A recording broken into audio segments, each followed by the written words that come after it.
She gets too hungry for dinner at 8. She likes the theater and never comes late.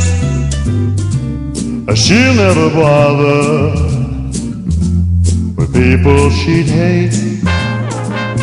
That's why the lady is a tramp. Doesn't like crap games with barons or earls. Won't go to Harlem in ermine and pearl. Or won't dish the dirt with the rest of the girls. That's why the lady is a tramp. She likes the free, fresh wind in her hair, life without care. She's broke and it's oak, hates California. It's cold and it's damp. That's why the lady is a tramp. She gets too hungry to wait for dinner at 8. She loves the theater, but she'll never come late. And she'll never bother with them people she hates. That's why the lady is a tramp. She'll have no crap games with sharpies and frauds, and she won't go to Harlem in Lincolns or Fords. And she won't dish the dirt with the rest of the broads. That's why the lady is a tramp. She loves the free, that damn fresh wind in her hair, a life without care. She's broke, but it's oak. Hey, it's California. It's so cold and it's damp. That's why the lady, that's why the lady, that's why the lady is a tramp.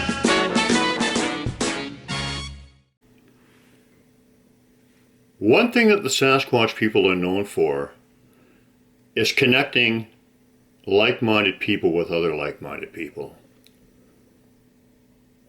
In my opinion, this is done for a number of reasons. Sometimes they will introduce me to another person so that I can give them the opportunity to be introduced to the Sasquatch people and the opportunity to enhance their lives if they want to take it in that direction. Other times that person is brought into your life to help you with your particular journey. And other times it's just simply a matter of the heart, as was the case with Susan. Of course, she's also enhanced my journey, and I believe I've enhanced hers as well, so it's a win-win situation. But of all the people that they introduced me to, Susan would be right at the top of that list.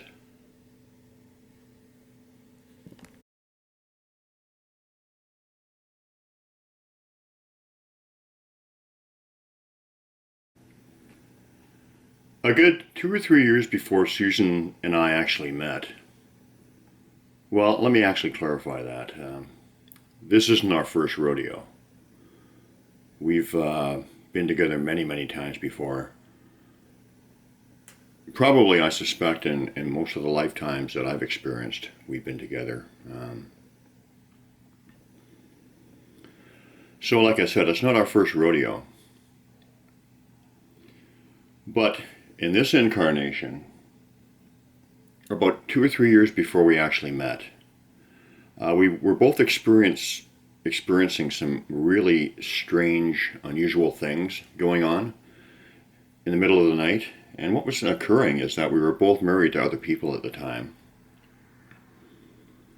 And we would wake up after a night's sleep and find little smears of blood or little droplets of blood on the bed sheets that neither of us could explain. There was never any nosebleed or any cuts or anything from our spouses that logically would explain it.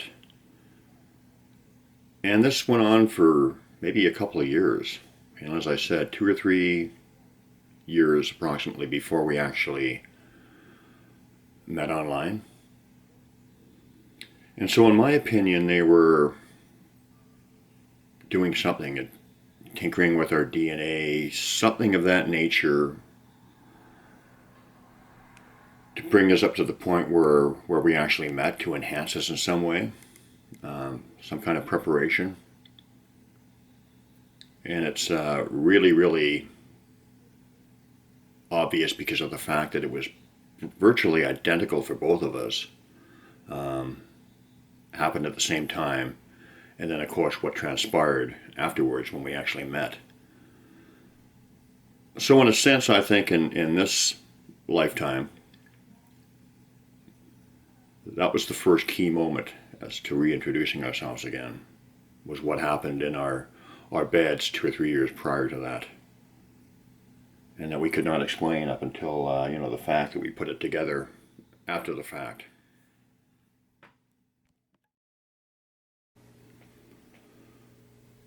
In any event, Sue and I finally did meet in 2012,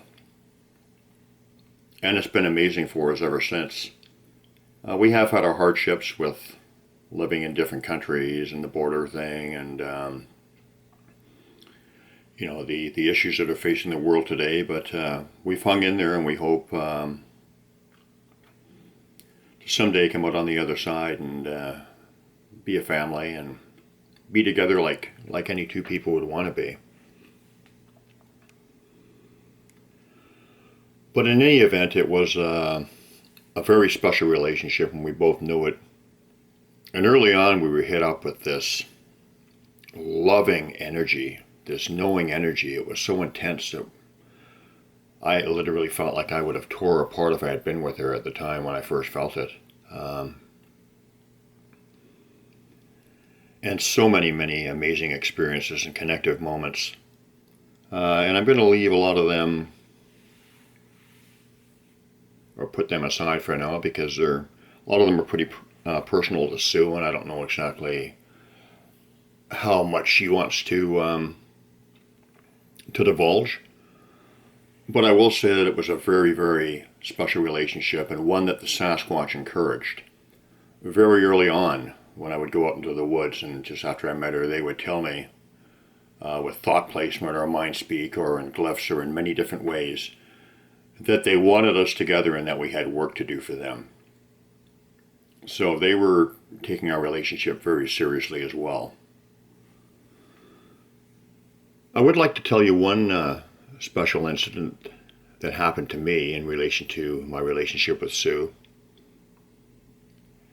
And it's a very special one, very unique. I've never experienced anything quite like that since. I have had a Sasquatch appear out of thin air in my room, but that was a little different, I think. That was actually the actual Sasquatch doing that. Where what I saw this day was, I guess, would be called a vision, and it looked like a holographic vision. And what happened was, I was sitting on the can of all places in the John, and just sitting there, and then all of a sudden, right before my eyes, I saw a holographic image, and I believe it was in color as well. A very vivid holographic image of two people facing each other. And they looked like the classic people that you would see in a twin flame kind of drawing. Two lovers facing each other. and it was clear as a bell, a holographic image. And as I looked at it, I saw a figure 8 swirling around the outside of the two, of Sue and I knew it was her and I. I just had that feeling. I just knew it was her and I. And the figure 8, as I said, was swirling around the perimeter of us, or swirling around, outside of our bodies. And on each swirl, it would gradually get closer and closer and closer into us until finally it went right inside of us and joined. And I don't think it's a coincidence, because I didn't really know anything about twin flames or any of that stuff or anything at this point. But the thing is that the figure 8 that I saw swirling around these two people, who I knew were Sue and I, is actually the symbol for twin flames, and I didn't know that, at least consciously. So that's very interesting to note. But like I said, it was like a holographic image. If you can imagine, I think Michael Jackson and I think Natalie Cole and her father, after he had passed, obviously, they did one where she was singing with him and he was like a hologram. And it was very much like that. And we've had so many connective moments, and I'm going to talk about a few as I go on in this video, but that one was very, very special, and one that was unique for sure. But I will say that the energy between us early on, it felt physical. Like sometimes it would feel like an actual kick in the stomach. It was so strong. It was a really beautiful introduction to two souls that have known each other for eternity. It's the only way I can describe it. I remember the first time our eyes met, it was the most powerful feeling I can describe. It was like a download of information too, if that makes sense. There was an all-knowing moment attached to that as well. And I remember Sue having to actually run up the stairs, and it was so intense that it was really hard to describe, but very intense for both of us for sure.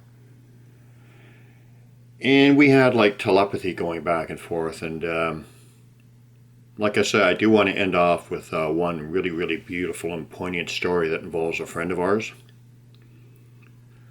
And I will be making another video or two with stories relating to Sue and I and the Sasquatch. But this is a great example of the telepathy between us, and and the energy and the language of telepathy, and how she's actually quite good at it with me. She's finished sentences, and I have actually with her too. But in any event, let me get into this little story. I had just got off work, and in those days, well, I still do. I work 12-hour shifts. And when she lived in Oregon, quite often on my last shift of the week, I would just go straight there. So I would be up, for basically 24 hours. But it was certainly worth it. And I'd do it again in a heartbeat. But on this one particular trip, I stopped in and I got these snacks that I really liked. And I'd had them before. And they were made by Gardettos. And they were these little rye crisp kind of things. They were one of the 4 or 5 different things that they would put in their snack pack. And then they also made pash with just these ones. And the brand name was Gardettos. That's the only important thing for this story. So when I got to Eugene, Sue and I went out and did a little shopping, and I said to her, "Oh, excuse me for a second. I'm just gonna go over here and see if I can find that tasty snack that I had on the way up." And right immediately, as soon as I said that, actually no. I'm sorry, I have to correct myself. I did not say tasty snack. I said those tasty chips. And as soon as I said that, she said, "You mean Gardettos?" Now, I don't know about you guys, but number one, Gardettos are not chips. So I made a mistake there. But that was the tasty snack I was referring to. And secondly, as far as snacks go, Gardettos would probably be about, 100th or more down my list. Never would have come up with it. You're going to say Lay's or whatever. So that's not unusual between her and I.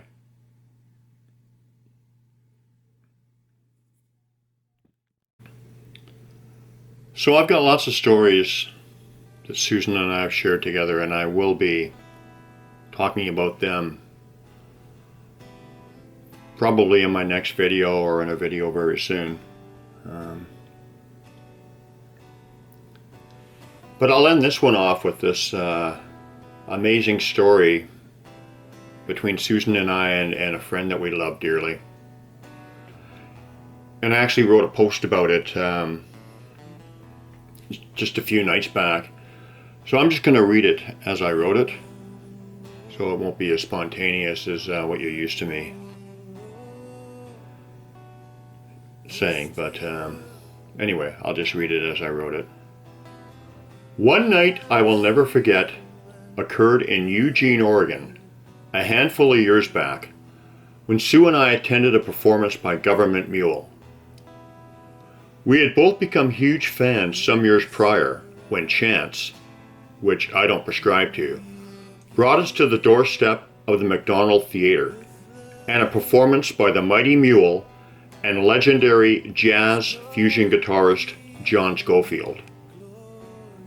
Mr. Scofield was sublime, and watching him and mule guitarist Warren Haynes play off of each other was an appetizing smorgasbord for the ears. At evening's end, Sue and I walked away with a newfound appreciation of a band we would follow from that point on. The open-air performance in question took place on a sultry summer night with weeping skies on a gray canvas. A foreboding deluge of rain seemed inevitable when something miraculous happened. The band had just begun to play Lucky, a personal favorite, and at the very second the full band joined in, at the start of the first chorus, the skies did open up, directly over Sue and I. The skies, however, were not crying, but in fact smiling, as the most beautiful ray of sunshine I can imagine lit it up with a warm, loving kiss. I distinctly remember us both looking skyward, fully aware that something profound had just transpired. The window to the heavens did not last long, but the entire moment seemed surreal. Pull me out of the air crash. Pull me out of the lake. I'm your superhero.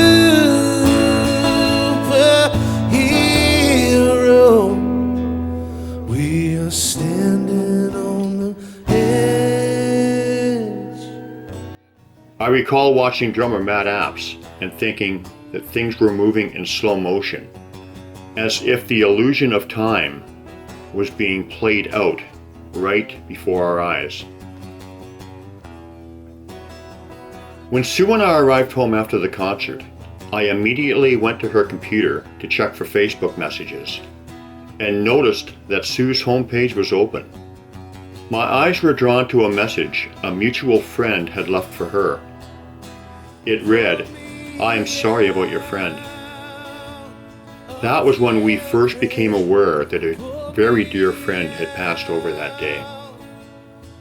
I distinctly recall being on Facebook just prior to leaving for the concert, just hours earlier, and everything had seemed normal.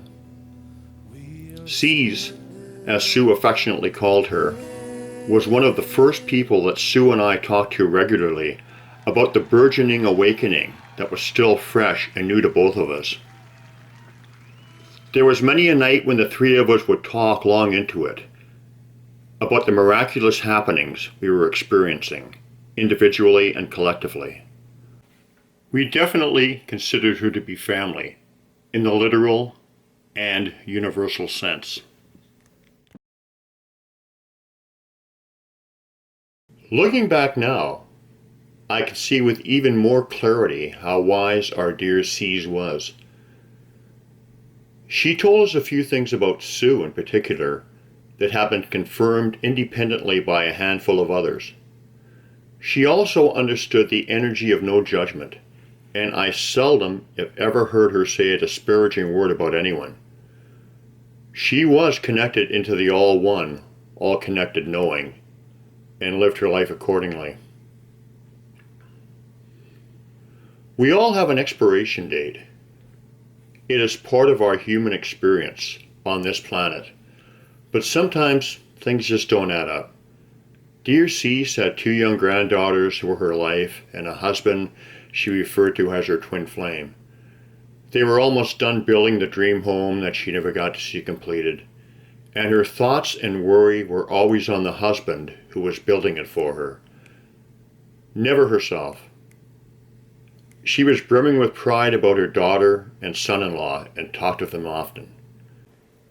Even with all that love she had to share, she always had enough for Sue and I.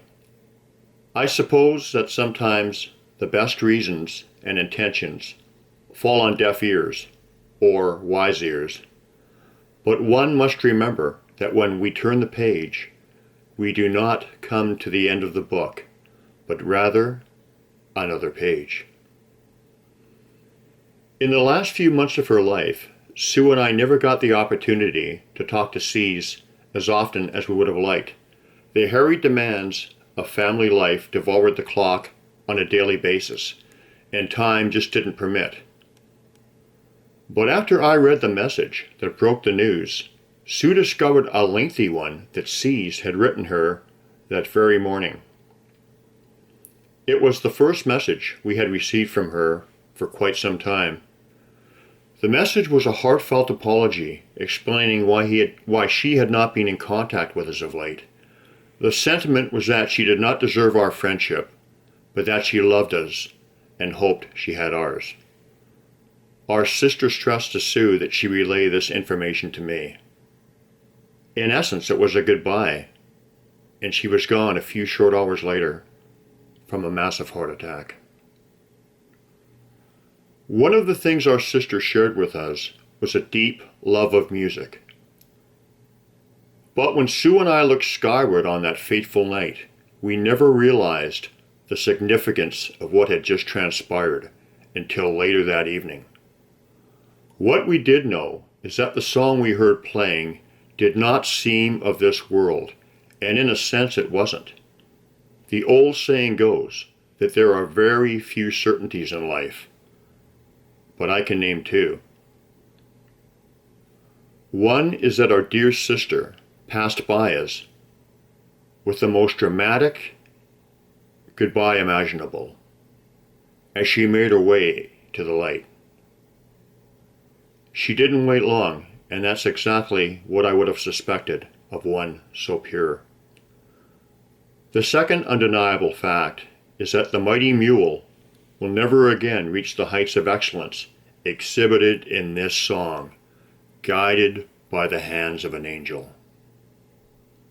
Beauty like that can only happen once. Whoa,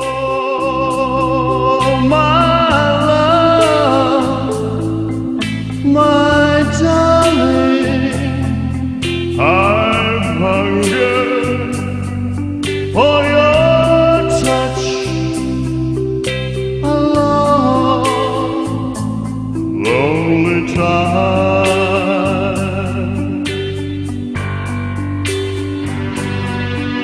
and time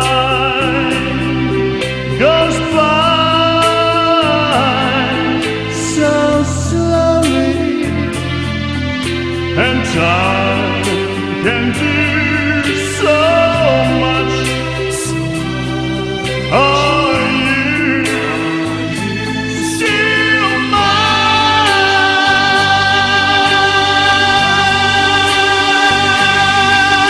I need your love.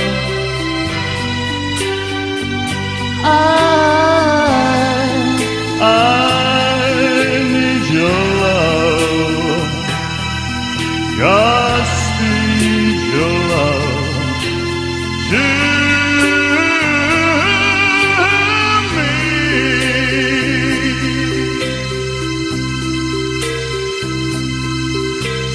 Lonely rivers flow to the sea, to the sea, to the open arms.